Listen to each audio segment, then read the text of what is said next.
Hello friends, welcome back to our channel study root. अब इस chapter के अंदर हम आपको जो है ये क्लास जो है 12th का जो है पिछला जैसे आपने वीडियो देखा होगा हमारा, तो उसके बेस पे हमारा जो अब इसके आगे हम जो सारे टॉपिक्स हमारे थे उसको हम क्लियर करने वाले हैं। जैसे मैं जो टॉपिक्स थे, कौन कौन से टॉपिक्स थे हमारे, जैसे मैं थोड़ा सा बता दिया था कि हमारा जो नया सेशन आ गया है वो 2021 टू 22 उसके बारे में हम देखेंगे इसके अंदर। ठीक है, तो जैसे फर्स्ट हमारा जो वो था पॉइंट, वो था हमारा ये शीत युद्ध हमारा चैप्टर है, उसके बेस पर हमारा ये था इसकी शुरुआत किस प्रकार से हुई थी उसके बारे में बात करना था। उसकी शुरुआत हम ये मानते हैं जो द्वितीय विश्व युद्ध के बाद हमारा जो है इसकी शुरुआत हुई। जैसे हमें पता है लास्ट में हमने डिस्कस किया कि 1939 टू 1945 तक ये युद्ध चला था, सेकेंड वर्ल्ड वॉर। तो इसके अंदर बेसिकली हम ये देखेंगे कि कैसे हमारा जो है ये शीत युद्ध के दौरान हमारी पूरी तरह से एक दुनिया जो है खतरे का सामना कर रही थी।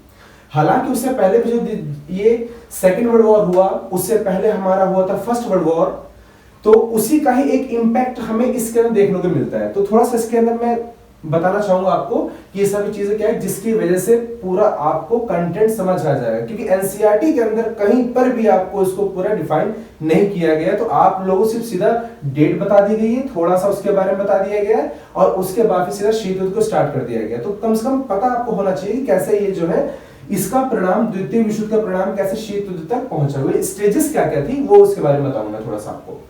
तो जैसे द्वितीय विश्व युद्ध 1939 से 1945 तक चला था, ये समय काल जो है ये किन किन के बीच में चला था? ये थे एक मित्र राष्ट्र और दूसरा है धुरी राष्ट्र। मित्र राष्ट्र के अंदर हमारी जो प्रमुख शक्तियां थी कौन कौन सी है वो? फ्रांस, फिर इसके बाद हमारा आता है इंग्लैंड, फिर उसके बाद हमारा है सोवियत संघ और अमेरिका। ये अब जो हमारे ध्रुव राष्ट्र हैं इनके अंदर जो हमारी शक्तियां थी वो कौन कौन से हैं? जर्मनी, जापान और इटली, ये सभी हैं। ये प्रतिद्वंदी एक दूसरे के सामने खड़ी हुई शक्तियां थी जो कभी भी आपस में एक दूसरे के खिलाफ जो है अटैक कर सकती थी कभी भी। तो इस दौरान ये अटैक हुआ था द्वितीय विश्व युद्ध के दौरान पर। तो इसके अंदर क्या किया गया? तो सबसे पहले क्या हुआ कि अब यहां पर जो है इसका सबसे प्रमुख कारण मैं आपको बता देता हूं कि द्वितीय विश्व युद्ध का प्रमुख कारण क्या था। इसका प्रभाव सीधा जाता है पहले विश्व युद्ध के ऊपर। जो प्रथम विश्व युद्ध हुआ था तो उसके अंदर क्या हुआ कि जो शक्तियां थी प्रमुख, उसके अंदर सबसे पहला कारण इसका जाता है वर्साय की संधि। वर्साय की संधि, ये वर्साय की संधि क्या थी? इसके अंदर प्रथम विश्व युद्ध के दौरान क्या हुआ था कि जर्मनी जो हमारी ये एक जो जर्मनी शक्ति है, जर्मनी ने क्या किया था? जर्मनी के ऊपर पूरी तरह से युद्ध का भार थोप दिया गया था कि पूर्ण रूप से यहां पर क्या किया गया कि जर्मनी ही इसका प्रमुख कारण है। इस कारण से जो है वर्साय की संधि के दौरान क्या किया? जर्मनी सभी शक्तियों ने पूरा थोपा जर्मनी के ऊपर कि जर्मनी की अधिकतर भूमि को उन्होंने क्या किया था? अमान्य घोषित कर दिया था और अधिकतर भूमि को अपना उन्होंने कब्जा कर लिया था जर्मनी के। तो जर्मनी एक तरह से हताश होकर पूरी तरह से युद्ध का पूरा एक प्रभाव देखा गया तो जर्मनी के ऊपर ही पड़ा। पहला तो यह कारण था। तो जर्मनी ने फिर उसके बाद यहां पर एक अपनी संधि की थी। जो जर्मनी की एक संधि हुई थी उसी संधि का नाम था वर्साय की संधि। अब इसके बाद दूसरे प्रमुख कारण माना जाता है वो था राष्ट्र संघ, लीग ऑफ नेशंस का जो ठीक प्रकार से काम ना कर पाना। लीग ऑफ नेशन, जैसे मैंने लास्ट वीडियो में बताया था कि लीग ऑफ नेशंस का काम यह था कि विश्व के अंदर जो अधिकतर महाशक्ति हैं उनके मध्य में होने वाले युद्ध को जो है खत्म करने के लिए एक राष्ट्र संघ की एक घोषणा की गई थी। इसको बनाया गया था महाशक्तियों के माध्यम से ताकि विश्व स्तर पर शांति व्यवस्था स्थापित की जा सके। जो ये दोनों संधियां जो है ये प्रमुख जो कारण रही हैं, ये शक्ति और ये शक्तियां दोनों चीजों को मिलाकर के हमारा जो है इसका प्रभाव यही पड़ता है कि प्रथम विश्व युद्ध के बाद ही दूसरा विश्व युद्ध हो ही गया, अर्थात ये अगर इसको रोक लेता तो दूसरा विश्व युद्ध नहीं हो पाता। इस कारण से ये जो है लगातार जो है युद्ध चलता रहा। फिर उसके बाद 1939-45 के अंदर चला। अब हमारा एक जो टॉपिक, मेन टॉपिक, वो हमारा शीत युद्ध तक इसकी पहुंच किस प्रकार से हुई थी। शीत युद्ध की पहुंच, इसका एक सीधा सीधा शब्दों में ये बताया जा सकता है कि युद्ध के दौरान, द्वितीय विश्व युद्ध के दौरान, ये सभी शक्तियां जो है पूरी तरह से अपने पावर को इस्तेमाल करने में इन्होंने लगा दिया, जिसके अंदर घातक हथियारों को इकट्ठा किया। उसके बाद युद्ध हुए, कई जगह जो है, कई यहां पर देश के अंदर जान माल की हानि हुई। इस आधार पर क्या किया यहां पर कि ये दो शक्तियां परस्पर रूप से कमजोर होनी शुरू हो गई, कमजोर होनी शुरू हो गई।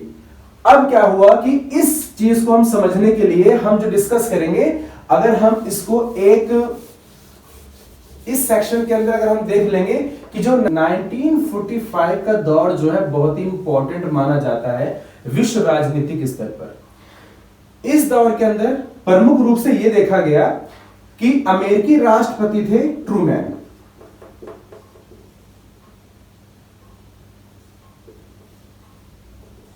अमेरिकी राष्ट्रपति थे ट्रूमैन। अमेरिकी राष्ट्रपति ट्रूमैन ने क्या किया, 1945 के अंदर जापान के ऊपर यह घोषणा की कि अब जापान जो है एक महाशक्ति के रूप में उभर कर कहीं सामने ना आ जाए। ये डर इनको सता रहा था कहीं विश्व स्तर पर यहां पर जापान की राजनीतिक व्यवस्था कहीं कायम ना हो जाए। इस आधार पर अमेरिकी राष्ट्रपति ने जापान के ऊपर सबसे एक गहरी एक प्लानिंग की। वो प्लानिंग ये थी किस प्रकार से जापान को ध्वस्त किया जाए ताकि जो जापान की जो रीढ़ है वो पूर्ण रूप से कमजोर पड़ जाए, अर्थात उसकी जो राजनीतिक व्यवस्था, सामाजिक व्यवस्था, आर्थिक व्यवस्था हर प्रकार से जो है उसकी खत्म हो सके। तो उसके लिए सबसे पहले जो प्लान किया गया था, वो इन्होंने जो प्लान किया वो किस चीज का था, वो था परमाणु बमों का इस्तेमाल करना। परमाणु बम का इस्तेमाल करना।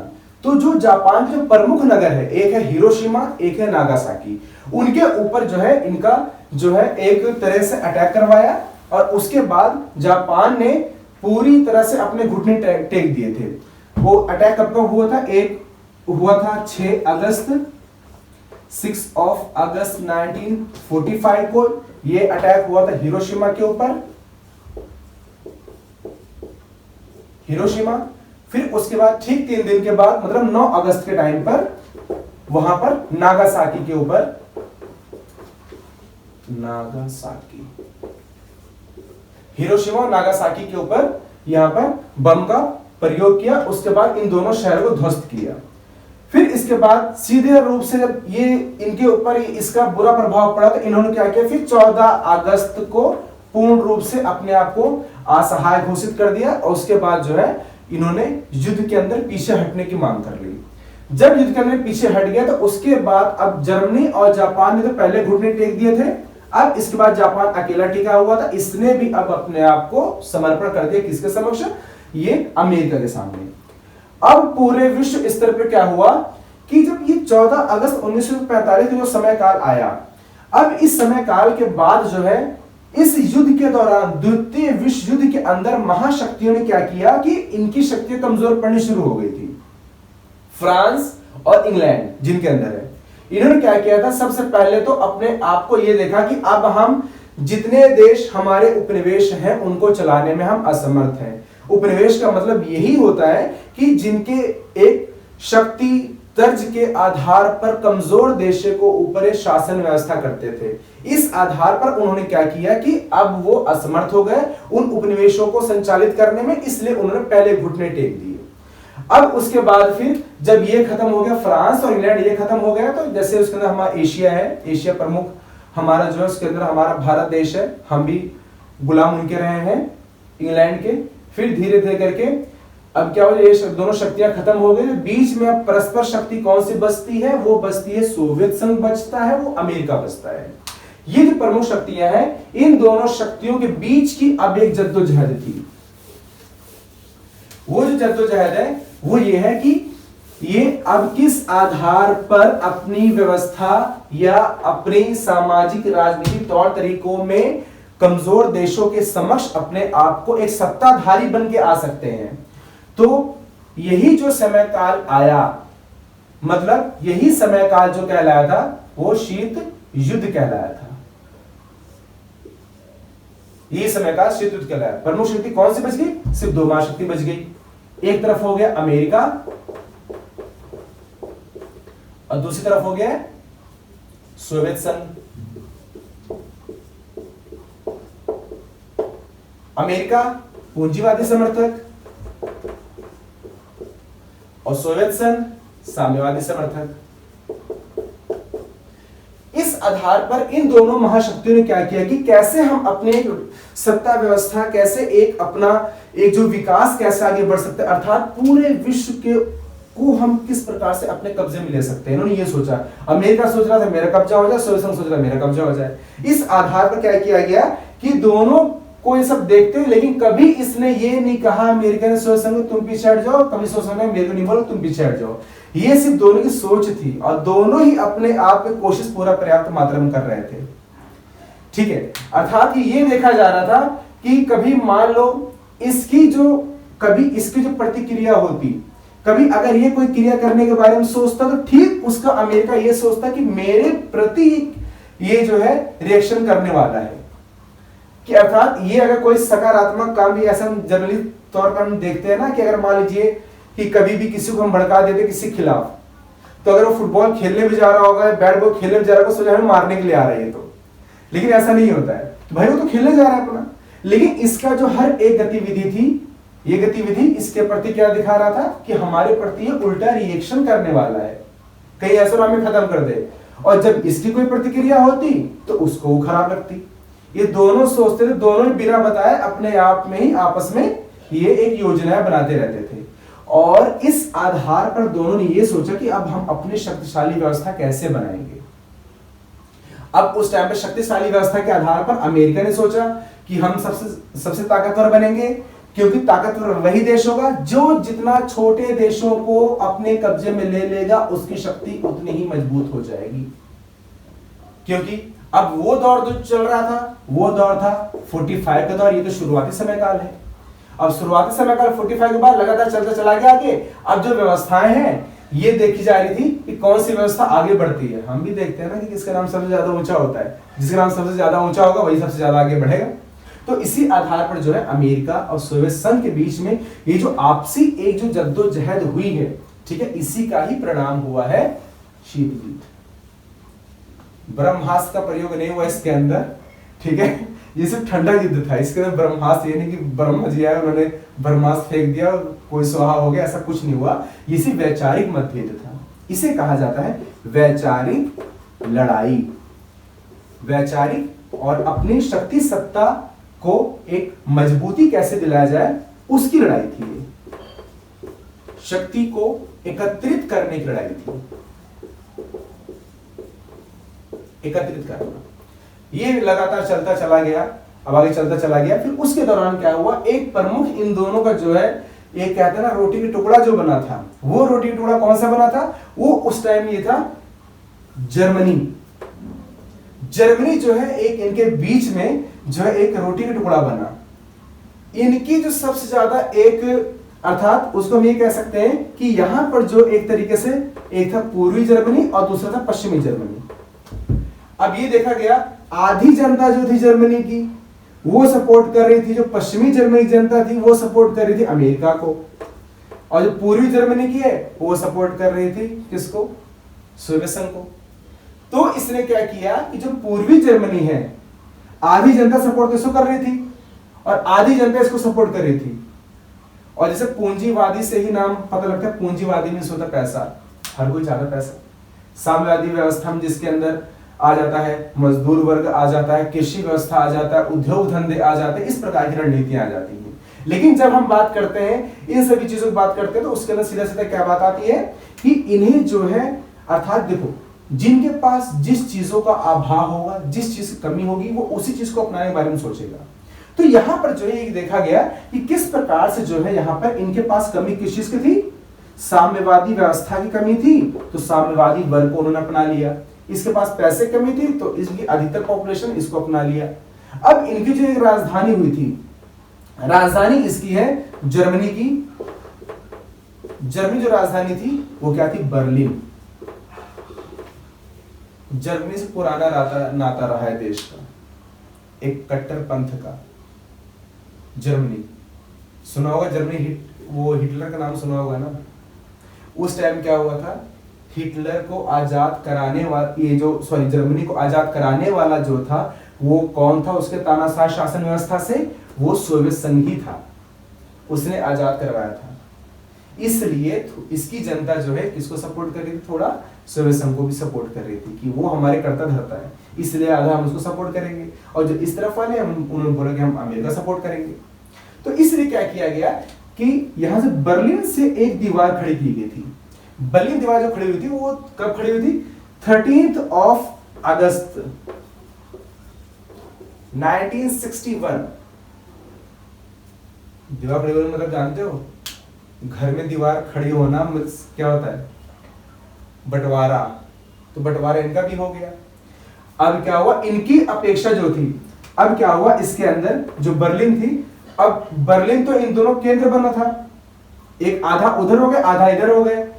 अब इसके अंदर भी एक रणनीति छिपी हुई है। वो क्या क्या है, यहां पर ये जो लोग हैं, यहां पर पूर्वी जर्मनी वाले, ये लोग थोड़े से नाखुश थे। किससे नाखुश? तो खैर पहले खुश थे, धीरे धीरे नाखुश होते चले गए थे। किससे नाखुश होते चले गए थे? सोवियत संघ से। कैसे? जर्मनी, ये जो जर्मनी था, जर्मनी की जो अधिकतर जनता सपोर्ट जो कर रही थी ये पूंजीवाद को, इसकी अपेक्षा में इनकी स्थिति ज्यादा अच्छी थी इनके अपोजिट। अर्थात पश्चिमी जर्मनी जो सपोर्ट कर रही थी, पूंजीवाद का समर्थन जो कर रहा था, वो ज्यादा खुश थे अगेंस्ट देम ये पूर्वी जर्मनी के। क्योंकि ये जो सोवियत संघ है, इसने क्या किया था, अपनी व्यवस्था जहां जहां पर थी, इसने क्या किया था, वहां पर उन चीजों को, वहां की जनता को ध्यान नहीं रखा। वहां की जनता मर रही है तो मरे, वो जनता गरीबी में जी रही है, भूखमरी में जी रही है, उससे कोई मतलब नहीं है।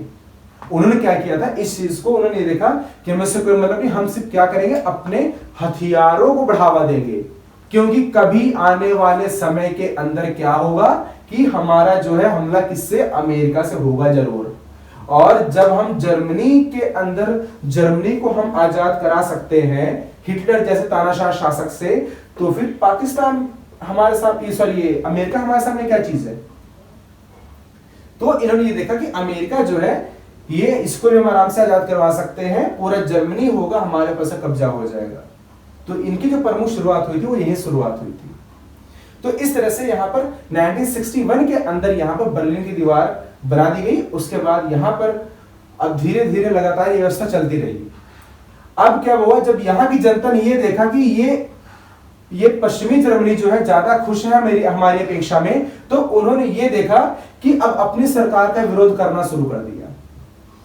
अपनी सरकार का विरोध करना शुरू कर दिया। तो उस टाइम पर यहां पर जो है कई प्रकार की नीतियों में परिवर्तन लाने के लिए उन्होंने ये देखा कि जनता को कैसे खुश रखा जाए। लेकिन जब कहते हैं कि एक बिल्डिंग के अंदर जब इमारत में जब दरार आ गई, तो वो दीवार जो है समझो पूरी तरह से गिर ही जाएगी, बिल्डिंग गिर ही सकती है। तो उस टाइम पर जो वहां पर जो सोवियत संघ के जो प्रमुख नेता हुए थे, उनका नाम था मिखाइल गोर्बाचेव। तो मिखाइल गोर्बाचेव की जो प्रमुख नीतियां थी वो दो प्रकार की नीति थी। एक नीति थी उनकी ग्लासनोस्ट थी, मिखाइल गोर्बाचेव की प्रमुख नीतियां।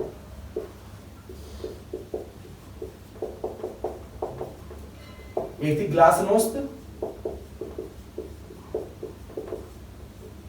दूसरा पुनर्रचना। पुनर्रचना अर्थात ग्लासनोस्त का मतलब यह होता है खुले द्वार की नीति। खुले द्वार की नीति। और दूसरा ये पुनर्रचना, या इसको वहां की भाषा में प्रेस्ट्रोइका ही बोला जाता है इस नीति को। तो इसलिए जो मिखाइल गोर्बाचेव आए, उन्होंने ये देखा कि जर्मनी के किस प्रकार से यहाँ पर जो है बाकी जनता जो हमारा सपोर्ट नहीं कर रही है, क्यों नहीं कर रही है। तो उसकी जो आंतरिक गड़बड़ियां हो रही थी, उनको सुधारने के लिए उन्होंने ये देखा कि हम तुम्हारे लिए जो खुले द्वार नीति, अर्थात तुम अपना जो व्यापारिक गतिविधि को तुम लोग सरलता पूर्वक कर सकते हो, उसके लिए कोई रोक टोक तुम्हें नहीं होगी, उसे जो भी हमसे बन पड़ेगा हम तुम्हारे लिए करेंगे। तो खुले द्वार नीति दी गई, उसके बाद पुनर्रचना की नीति दी गई। पुनर्रचना जो आंतरिक गड़बड़ियां थी उनको सुधारने के लिए, जैसे राजनीतिक व्यवस्था के अंदर या प्रशासनिक व्यवस्था में जो भी आंतरिक कमियां आई थी, उन सभी सुधारने हेतु इन दोनों प्रकार की नीतियों का संचालन किया गया। परंतु उसके बाद क्या हुआ, इस जनता ने जब ये देखा कि स्थिति ज्यादा अच्छी है, तो उन्होंने क्या किया था, इस दीवार को फिर क्या किया था, गिराने के बारे में सोच लिया। अब जो इसके बाद जो 1989 के तहत बर्लिन दीवार को गिरा दिया गया, उसके बाद ही ये जो है शीत युद्ध की समाप्ति का कारण माना जाता है। अब ये चैप्टर हमारा यहीं अभी खत्म नहीं होता, बाकी इसके जो अगले टॉपिक्स हैं वो आगे हम नेक्स्ट वीडियो में उसको हम क्लियर करेंगे। Thank you.